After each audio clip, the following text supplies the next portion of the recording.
太皇太后和皇上宣世淑姑娘觐见。是，奴婢遵命。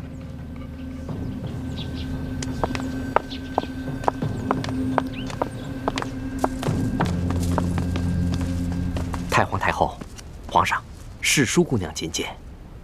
太皇太后吉祥，皇上吉祥。果真是一个灵秀的人儿。你盯着哀家做什么？哦，奴婢只是好奇，原来太皇太后长这么好看呀，慈眉善目的，就跟画里走出来的观音菩萨似的。你不必在这里花言巧语。李欢，你可知罪？奴婢知罪。你知什么罪？讲来给哀家听听。奴婢白长了一双眼睛，没有认出来皇上就是货真价实的真龙天子。奴婢更是长了一个猪脑，居然皇上说什么，奴婢就信什么。你看，皇上，你看这小丫头啊，她哪里是在认罪呀？她分明的是啊，拐着弯的数落皇上。皇祖母，这丫头一向如此，心直口快，不知轻重。那你就起来吧。谢太皇太后。太皇太后，奴婢说的都是真的，没有骗您。当初奴婢看上皇上穿着龙袍，坐着龙辇回到御书房的时候，也觉得好奇，奴婢就追上去问皇上：“哎，你到底是皇上还是龙三啊？”结果皇上一脸严肃地跟奴婢说：“嘘，小声点，我当然是龙三，不是皇上。”你不是皇上，可是为什么外面那些人都跪下叫你皇上呀？那是因为我呀是皇上的替身。啊？你是皇上的替身啊？对啊，因为我身形跟长相都酷似皇上，所以啊我是皇上的替身。你也知道，咱们大清啊虽然入关数十年了，但是根基未稳，皇上又年少，刚刚亲政嘛，不光这前明余孽，还有很多朝中的大臣都想谋杀皇上，所以呢，我就当皇上的替身。原来是这样啊，怪不得你会跟我结拜呢。要是皇上的话，怎么能跟我结拜呢？对啊，这回知道了吧？为什么我龙三，你在宫里打听不出来了吧？那是因为我不是一般的侍卫，我呀，只需要在皇上需要我的时候出来露面就行了。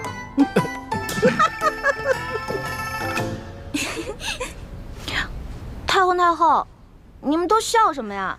奴婢说的都是真的，没敢骗你。奴婢当时就想，龙小弟真可怜，为皇上卖命，还得替皇上挨刀子。这丫头啊，果真有趣呀！皇祖母，当时的情形啊，确实如此。孙儿啊，也是一时童心未泯，见这个丫头什么都不懂，特别有趣儿，想逗一逗她。想逗逗我，但是奴婢当真了，真的把皇上当成兄弟，不想看着你去死。太皇太后，奴婢真的以为他要去跟鳌拜拼命，所以就把身上的金蚕背心脱了下来，给了他，还陪着他一起去跟鳌拜拼命。要不是我哥哥及时赶到，恐怕我跟皇上就……瞧这丫头啊，委屈的哟。得了，哀家呢就饶过你了。真的？谢太皇太后，还是太皇太后好，不像皇上，就知道欺负奴婢。哀家听说你在大庭广众之下，当着那么许多的大臣们的面，打了皇上一巴掌，是吗？哀家着实的恼怒啊！没想到，就像皇上说的，你只不过就是一个不懂规矩，而且呢，还对皇上有恩有义的一个小傻丫头。所以太皇太后，您的意思是，可以饶恕奴婢啦？不，你毕竟打了皇上，你这叫犯上啊！要是对你不进行惩罚，哀家和皇上的威严何在呀？太皇太后，您还要罚奴婢啊？哀家对你呀，是死罪可免，活罪就不能饶啊。这么着吧，你哪只手打了皇上，那就伸出哪只手来，就得挨打50手板。太皇太后，我爹跟师傅从前总打我手板，我都打怕了，能不能换一个不打手板啊？死罪都给你免了，你还在讨价还价呀？不是，奴婢不敢还价，只不过奴婢是用右手打的皇上，可是奴婢这右手受了伤，还缠着绷带呢。太皇太后，您看。是啊，皇祖母，奕欢手上的伤啊，还是为了救孙儿，被鳌拜用匕首给刺的。这伤口又长又深，这血好不容易才止住的，现在还没愈合呢。那就伤好了再打。太皇太后，您就饶了奴婢吧，奴婢知错了，奴婢以后再也不敢了。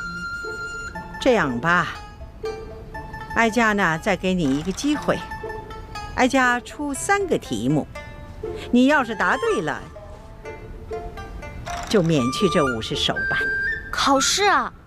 奴婢最怕考试了，能不能不考试啊？你这个小丫头啊，又怕死，又怕挨打，又怕考试，那怎么着？那是挨杀头呢，还是挨打呢？还是应考试呢？那还是应考吧。不过太皇太后，您出的问题会不会根本就没有答案啊？哎呀，哀家怎么用这种方式来对付你这个小丫头啊？哀家出的题目是有答案的。是，太皇太后息怒，是奴婢小心眼了。那请太皇太后出题吧。告诉你小丫头啊，这后宫之主是皇后，就由她来出这3道题。1个时辰之后回来再考你。是，谢太皇太后。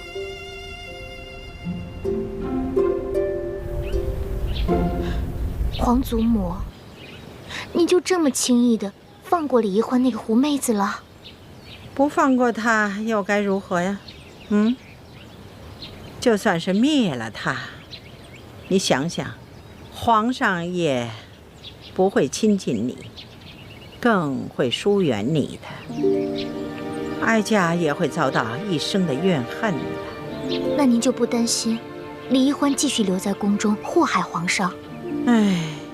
开始的时候哀家也有担心，可后来一见到这个李奕欢呐，她只不过就是一个鲁莽的小丫头而已呀。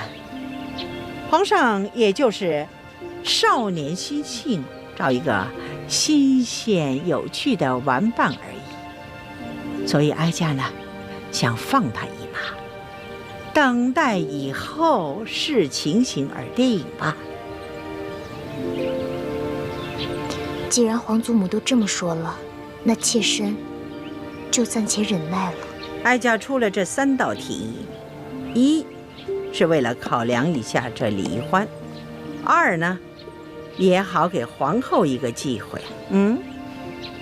现在呢，这前面这2道题呢，就由皇后来出，最后这道题由哀家来把关。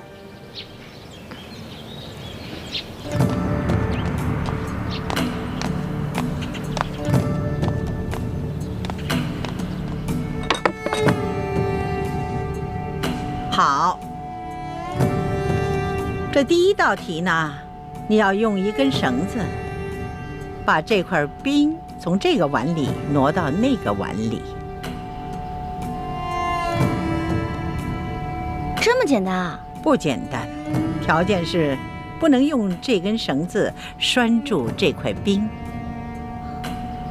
那我可以用其他的东西帮忙吗？可以呀，但是只能用1只手，这只手呢还不能碰到那块冰。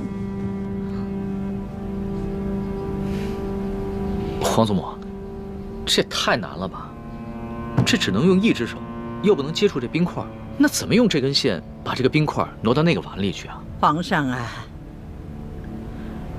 若是这丫头认输的话，哀家就让李总管给你做个演示。可是这50手板，你就着实的挨上了。皇祖母，这奕欢手上还有伤呢。那伤好了再打。皇祖母，这个奕欢要是实在办不到，能不能看在孙儿的面子上，给他换一道题啊？哀家是一再让步啊，已经给皇上足够的面子了。皇上，不用再替奴婢求情了，奴婢已经想到办法了。真的？你确定啊？请太皇太后跟皇上给奴婢一点时间，奴婢要去拿一样东西。可以呀，不过你得快点儿，不然的话这块冰就化了。谢太皇太后，奴婢告退。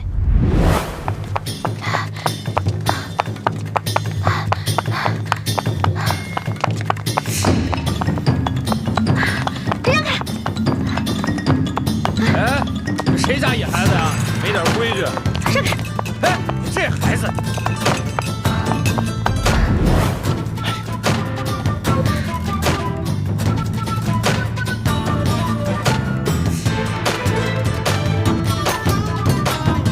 这丫头怎么还不回来？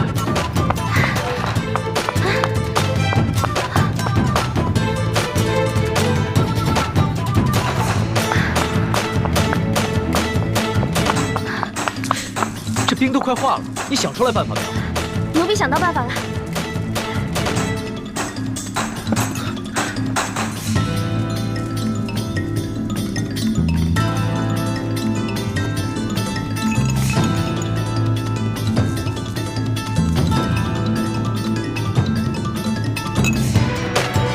好了，稍等片刻就可以了。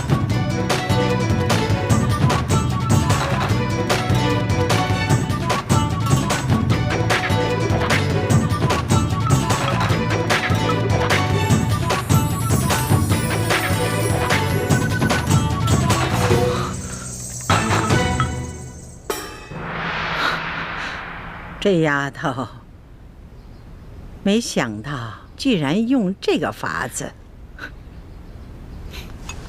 你这罐子里边装的什么东西啊？这是奴婢抓紧一切时间从御膳房拿了一罐盐。哦，朕明白了。朕以前学的功课里边也有这一门知识，只不过刚刚情急没有想起来。奕欢，想不到你还挺博学的。皇上千万别夸奴婢了。从小到大，奴婢不喜欢好好学习，但是什么都学，只会那么一点点，杂而不精，跟博学二字万万沾不上边儿。奴婢之所以知道这个办法，是因为小的时候，在冬天啊，奴婢喜欢跟自己的哥哥用盐水呢冻冰人儿，所以才知道这个法子的。好啊，小丫头，这第一道题就算你过关了。哀家接下来再考你第2道题。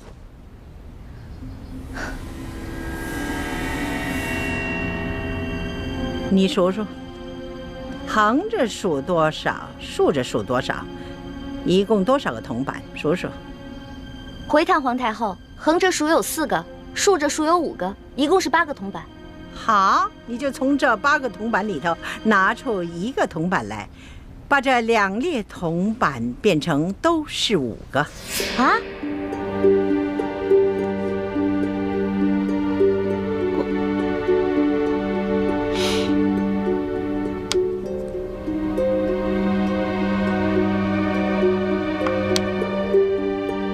可是这不对啊，横着就变成5，竖着变成4个。哀家给你一炷香的功夫，你要是再猜不出来，那就算你输了。完了完了！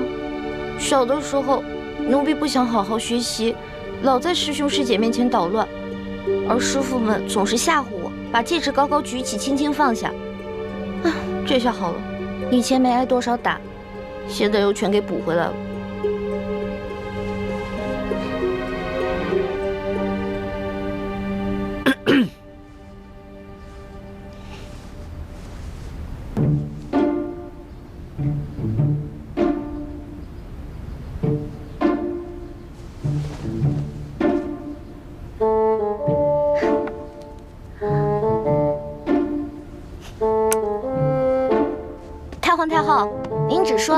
只能移动一个铜板，但您却没有说不能重叠。您看奴婢做的对不对啊？哎呀，小丫头啊，这是你自己想出来的，还是有人帮衬你作弊呀？嗯？太皇太后恕罪，其实是皇上先想出来的，然后告诉了奴婢，奴婢才说出答案的。你这丫头，朕好心帮你，你还出卖朕。皇上，对不起，如果这道题没做出来是小事儿，但是如果因此欺瞒了太皇太后，那可是犯了大罪。皇祖母，其实呢，孙人也就是摆了个手势，不能算是作弊。再说了，这道题啊，它本来就简单，孙人就算不提醒奕欢，奕欢他自己也能想出来的。你这奕欢小丫头，她若是不承认，你皇上也不承认，那哀家再怀疑也逮不着你们的把柄罢了。就看在你这小丫头诚实的份上，这道题就算过了。谢太皇太后。太皇太后，您人真好，就像画里走出来的观世音菩萨转世似的。净说漂亮话。好了，哀家呢，接下来再给你下第3道题。不过呢，皇上，你就不能再度的帮衬作弊了。孙儿明白，这第3道题，孙儿绝对不会再帮他作弊。你如果再作弊，当然也算数。这第3道题，小丫头，你听好了啊，什么事情别人都能做得到，偏偏你自己做不到。这个嘛，奴婢知道了。除了奴婢，其他人都能杀了奴婢，唯独奴婢自己不能杀了自己。好，这个答案好。皇祖母，这一关奕欢算是过了吧？哎呀，皇上啊，不要高兴得太早了。你想想啊，一个好好的人，他为什么平白无故的去杀人呢？当然了，每个人都有能力去杀自己，只是呢，看他愿意不愿意杀自己。所以呢，这个答案不对。这道题的答案不对啊？当然了，这个答案呢是需要有人来演示的。太皇太后，奴婢现在脑子都成浆糊了，实在是想不到答案。看来你是自愿认罚了。皇祖母，孙儿也不敢再为奕欢求情了。孙儿只是希望你能多给奕欢宽限1日的时间，让奕欢自己回去好好想想。好啊，那就看在皇上的面子上，就宽限你1天。为了不让别人给你帮衬作弊，哀家就要把你留在慈宁宫1天。待到明天这个时辰，你要是再答不上来，那就要着实挨打了。谢太皇太后。李欢这个小丫头真够机灵的啊，轻而易举的就解了这几道题。原本妾身出的第2道题是可以难住李奕欢的，如果不是皇上相助，只怕他早就输了。皇后不要这么想，即使是皇上没有相助，这李奕欢他也会答得出来的。只不过是呢，多花些时间罢了。幸好皇祖母出的第3道题把他难住了，就算他想了3天3夜，也未必想出答案。只是，又怕这一夜之隔，又有人给他送答案去了。只要皇后你知道哀家为什么出这3道题的目的，就可以了。为什么计较结果呢？如果这李奕欢没有想出这个答案来，作为皇后你该怎么做才会是最好的结果呢？鳌拜已经被打入天牢了，你难道还要替他卖命？我哪有替鳌拜卖命？我这不跟你一样被鳌拜逼着服了大补丸，才身不由己的吗？我也就是偶尔替鳌拜传递一下消息。哎，可我没有做过什么过分的事情啊。李太医，看在咱们是同乡又是同姓的份上，一定要替我保守这个秘密，可千万别出卖我呀。我们不出卖你，你就要出卖我们。奕欢打了康熙一巴掌，你为什么要跟太皇太后告密？这叫杀人灭口。冤枉啊，李太医！我虽然跟你一样受制于鳌拜，可是鳌拜说了，我是他内线当中身份最特别的一个，有什么事他单独跟我联系。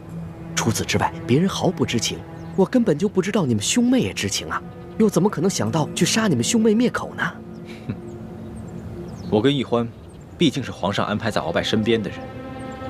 你是担心有一天，我们知道了你是鳌拜的奸细，向皇上告密，所以才想借太皇太后的手，先杀了我们灭口。不，李太医，我没你想的那么狠。既然皇上已经把鳌拜拿下了，没有怀疑到我，那证明你们对我没有威胁。再说了，我是奉了太皇太后的懿旨监视皇上，每日向他汇报皇上的一举一动。可是皇上已经亲政，权威日重，我再也不敢像以前一样，真的事无大小巨细都向太皇太后去汇报。更何况皇上那么宠爱你妹妹，我怎么可能挑拨太皇太后去杀了你们兄妹呢？我要是这么缺心眼的话，我还能活到今天，还能当上大内总管？不是你，那会是谁呢？这我是真就不知道了。在皇宫里啊，这人际关系复杂着呢，你都不知道这背后谁拿着谁的钱，替谁办着事儿呢。好吧，我暂且相信你。看在咱们是同姓同乡的份上，这事儿就这么过去了。以后啊，我们要多多相互照应才是。对，相互照应，相互照应。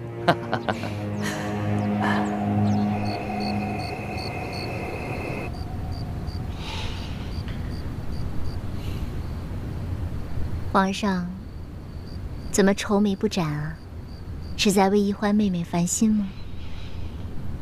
太皇太后出的最后一道考题实在是太难了，真想破了脑袋也想不出答案来。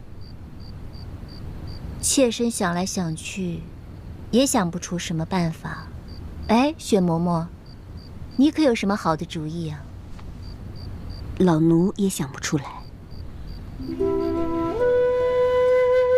皇上不必发愁，这朝中人才济济，皇上何不暗中召集几位心腹大臣，共同商议一下，集思广益呢？说得对啊，婉心，这后宫之中就属你最温柔体贴，别的嫔妃啊，都嫉妒奕欢，巴不得暗中盼着奕欢出事，只有你，才是真心实意的对他。妾身一来是为了帮皇上分忧，二来是真的喜欢奕欢妹妹。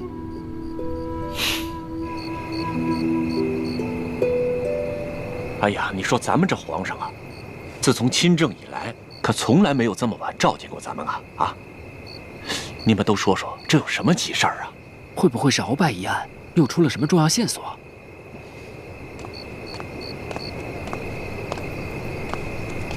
嘿，李太医，你也来了？哎，莫非是皇上他龙体欠安啊？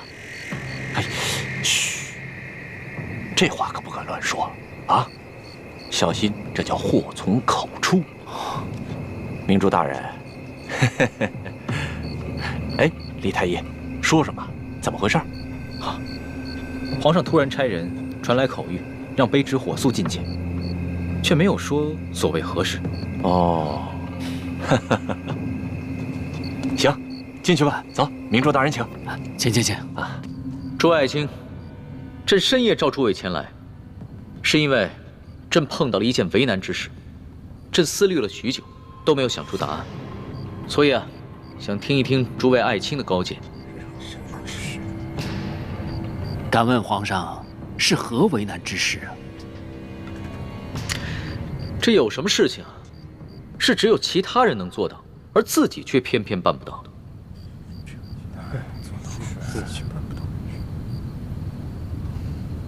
哦，原来皇上是为这样的事情在为难啊。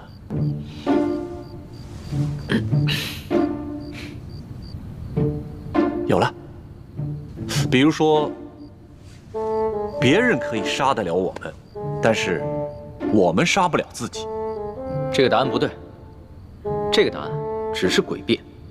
我们每个人都有能力杀了自己，而不是绝对做不到。这个答案必须是别人可以示范出来给大家看，而自己却偏偏无法效仿的。皇上，不知皇上怎么突然问起这么奇怪的问题，还这么着急，想要知道答案？这其中缘由朕不便透露，这位爱卿只要好好开动脑筋，帮朕解忧就行了。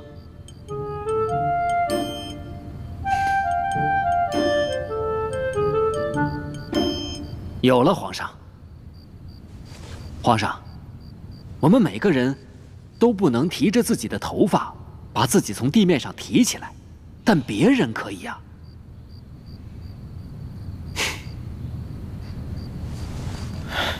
这个答案也不行。出题之人只怕会说，我们每个人只要轻轻一跳就可以离开地面，为何还要把自己的头发给提起来？所以啊，这个答案还是过不了关的。皇上，此等古怪刁钻的问题，实在是难有标准答案。究竟该怎么回答，完全要看出题的人是否在故意的刁难。皇上，这出题的到底是何人？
一慧妹妹，薛姐姐，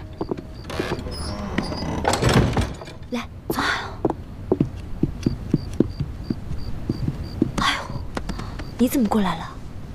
你不是被皇太后软禁在慈宁宫了吗？那个老太婆哪知道我的厉害啊，派了个小小的宫女看着我，我直接把她的昏睡穴给点了，我就从床上溜出来了。不过薛姐姐，我不能在你这儿待太久，皇上不在，我怕那老太婆发现了对我下毒手。好，这索额图和明珠府上养着上百的能人异士，在天亮之前必定能找出朕满意的答案。只不过太皇太后为了防止朕作弊，已经派人盯着奕欢了。李太医，你有没有什么办法能把这个答案神不知鬼不觉地传递给他？这个好办。微臣小时候跟陈妹在同一家私塾学习，陈妹性情顽劣，不肯用功。为了帮陈妹逃避师长的责罚，微臣也常常在暗中帮陈妹作弊。到时候，皇上只要用微臣当时的办法，把答案传递给陈妹即可。皇上啊，正在连夜召集心腹大臣，帮你一起想答案呢。这个皇上对你可很上心哦。唉，她只不过是见惯了宫里这些贤良淑德的女子罢了，对我呢，只是图个新鲜。薛姐姐，我来是想告诉你，我找到铜匣了啊！我要跟猪哥哥吃出紫禁城了。铜匣，你已经找到了？嘘。这个铜匣是从鳌拜府找到的，我怀疑呢，我们明珠国有内奸，把铜匣这个秘密告诉了鳌拜，但是鳌拜出于私心就没有上报给朝廷，就一直把这个铜匣收在自己的府里。啊，原来是这样。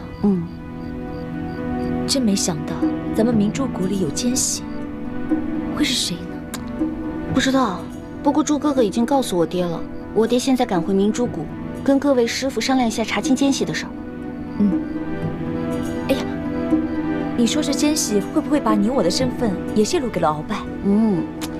据我推断，这个奸细应该还不知道我们在谷外的行踪，他更不可能料到我们能够到皇宫里来，所以我们暂时是安全的。